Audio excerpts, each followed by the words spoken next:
The Toyota Prius has long been a polarizing vehicle. Enthusiasts don't like it because it defined the car as an appliance, a way to get from A to B without any driving engagement.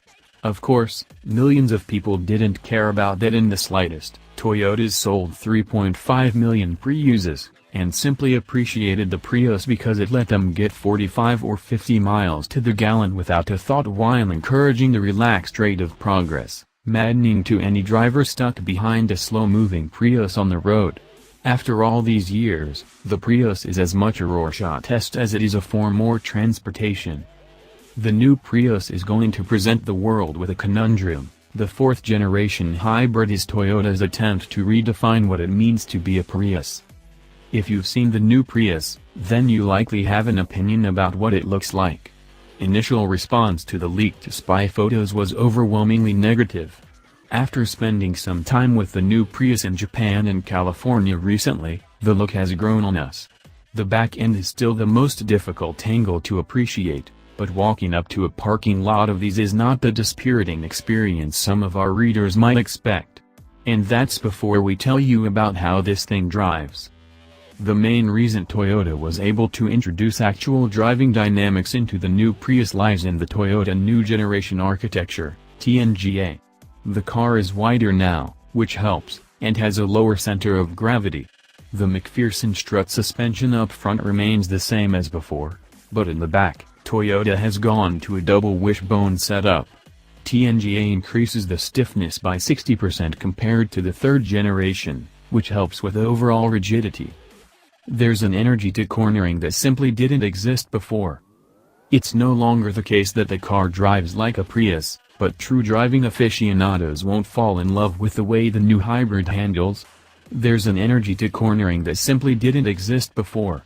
You've still got electronically controlled steering and a CVT, but the entire package now promises that, if you want to, and this remains a big if, you can be sprightly while still getting well over 50 miles per gallon.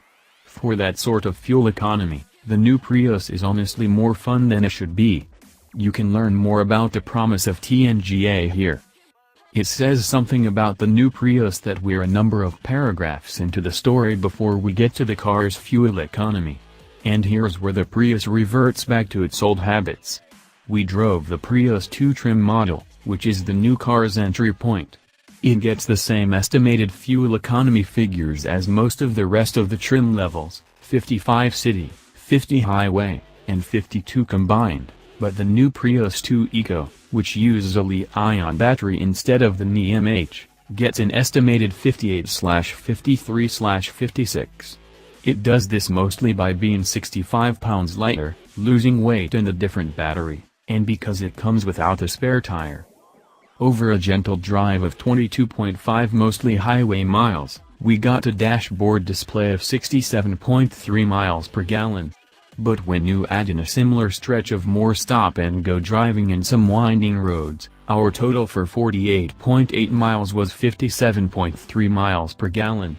That's a great number, even if the overall average amount of fuel you'll save over the course of a year with the 4th-gen Prius instead of a 3rd-gen model is negligible. Given 50 miles per gallon combined in the 3rd gen and an estimated 52 in the new Prius, you'll save around 12 gallons if you drive 15,000 miles a year. The different trim levels offer quite a disparity of functions and available technology. The coolest of these, Toyota's new TSS, Toyota Safety Sense, packages standard